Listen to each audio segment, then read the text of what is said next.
This clip is brought to you by SaveWithConrad.com.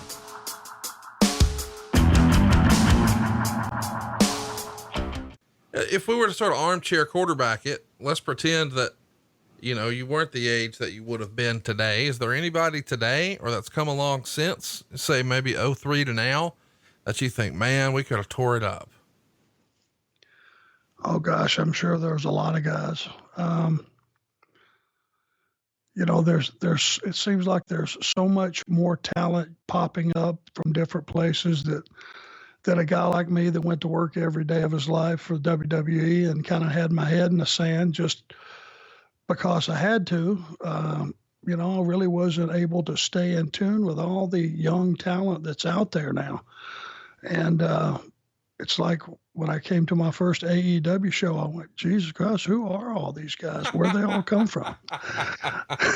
I'll never forget being in, we were backstage at StarCast in Chicago and we're watching the panels on a monitor, and you looked at me a few times and said, now who is this? Now who is that? And it's just cool because you had been so far in WWE, immersed in WWE, that you had missed a lot of what was happening outside of there.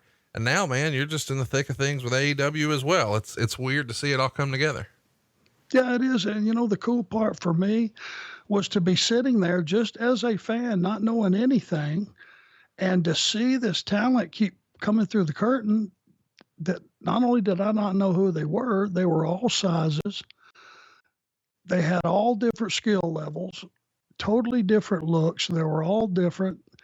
And a lot of those guys are really, really, really good. And it was just one pleasant surprise after another, after another, after another. And wow, as a wrestling fan, like I'm probably the biggest one that you'll ever find.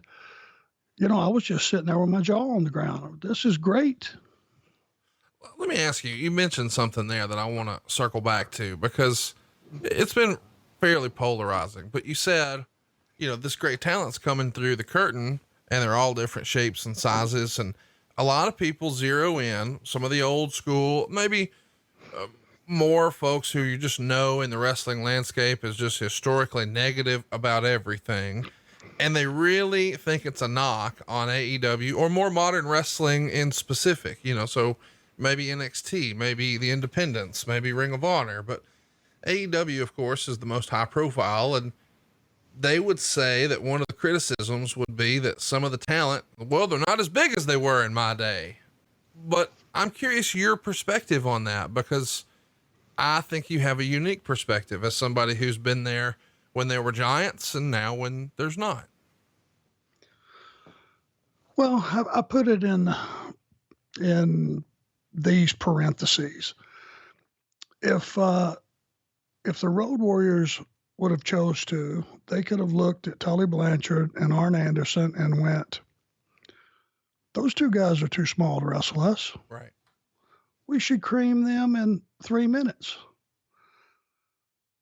Ole Anderson, for about a minute and a half, when we were working with the Rock and Roll Express, would not go off of his feet because in his mind, he was stuck in that generation that these guys are too small to be knocking me on my ass. Right. Until he saw him knocking me on my ass and the reaction that it got, and he decided to join in. It was, there's always been that group of old timers that feel like a wrestler should have a look, should be at least a certain height, at least a certain weight, and all these things. And there was a time maybe that was true because that was the expectations of the audience. Right. I mean, Conrad, when a wrestler walked in the room 20 years ago, you knew he was a wrestler. Right. Or you at least knew he was somebody or something out of the ordinary. My opinion is today, after seeing Rey Mysterio, Eddie Guerrero, Dean Malenko, Chris Benoit, all these guys that were just some of the other luchadors, some of these guys, nobody cared or measured their height. And once the match started, no one questioned how big they were, and they all got over huge. You got to take that same philosophy and apply it now. Just because you don't know all these guys and they're small, We'll get to know him. Darby Allin, I'm a big fan of that kid because he just has no regard whatsoever for what he puts his body through or what he's willing to go through to get the advantage in a match. And if a smaller guy will tell that story on a bigger guy, and it's plausible and it's believable and it's credible, why not believe it? He's throwing his whole body out there from the top rope to knock you down. For me, that's very believable, and he doesn't have to be 6'3", 265 to do it. One of the things that I was thinking about when you were talking about the Ole Anderson story is a great quote I heard from Bruce Pritchard a long time ago when I forget the context of the conversation, but the gist was, I said something like, "Oh, they'll never believe that." And he immediately quipped, "They'll believe it when they see it."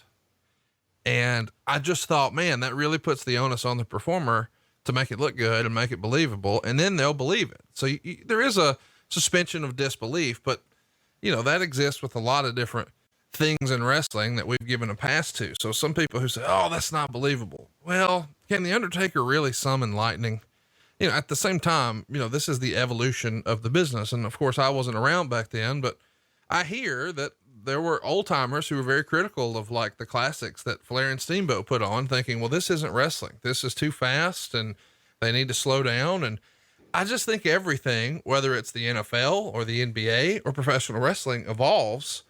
And, you know, some of that you can see influences, but maybe they don't even mean it to be that way. But a very smart wrestling person that you and I both know compared Darby Allin recently to me to Jeff Hardy. And it was like a light bulb moment. Like, wow, I didn't really think about that. He could be AEW's Jeff Hardy. And I think you just got to go into it with an open mind and have a little patience and hope that it's good. And if it's good, it's going to get over. Absolutely. And doubling back a little bit, yes, Undertaker can summon it anytime he wants. And if you want to argue about it, you tell him. Yeah, no, I don't think he's taking my calls, but Thanks for checking out the podcast here on YouTube. Be sure to hit the subscribe button so you don't miss any future clips that we upload. We hope we made you laugh, and we hope we can save you some money right now at SaveWithConrad.com.